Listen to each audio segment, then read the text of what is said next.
सानाम को सगुन जोहार और मिटटांग वीडियो रे तो तेहें दो मिटटांग यात्रा अपडेट आगु तेहें कान तबोना मिटटांग दो बांगा बारे आगु तेहें कान तबोना तो बार जायगा रे यात्रा ना अपडेट इन नाम का और ओना गे आपे ठेन सदर लागिद और ओना खातिर नया वीडियो दो और ओना अपडेट चेक करना से ओकारे यात्रा हुयुग कना तो ओना अपडेट बन बड़ाया और देला तबे वीडियो को बन नेल लगे भितर सन गे ओका ओका करना यात्रा कना तो नोड दो को पका को दिया टिलका बाबा अपेरा और नोडे रेन आयोजक को हुयुग कना से अकोय को होइची यात्रा ओकारेन हा जहां के को भोज बायार गायन सेमलेट कुकुरडिमा और ओरन को हुइची को तो ओरना माहित तो हुयुग कना 29/12/2024 रविवार हिलो ठाव दो हुयुग कना कुकुरडिमा हाटोपड़िया नुदोडिहा मयूरभंज माने नो ओडिसा रना कना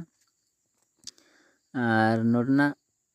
एने सरें साउंड तहन कना 27 तारीख तहन कना 27-28 तहन कना स्पोर्ट और डांस धमाका और 29 तारीख तो तहन कना यात्रा और ढाबुल तहन कना और ओना साउंते मेना ताश खेलो और ओना ताश खेलो दो लेयर प्राइज को दोहो का को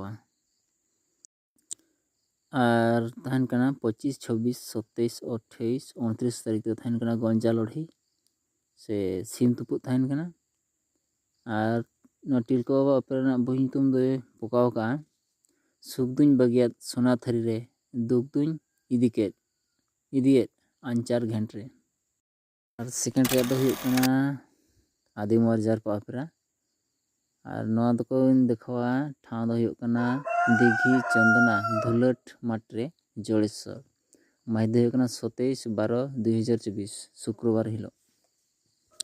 नोआ हुडिंग अपडेट चल का बुझाव के तबना निहते कमेंट को तबे बड़ा छिना और जदि चैनल पे नेले चैनल पे सब्सक्राइब टुका और जदि फेसबुक रे पे नेले तबना फेसबुक को फॉलो टुका तबना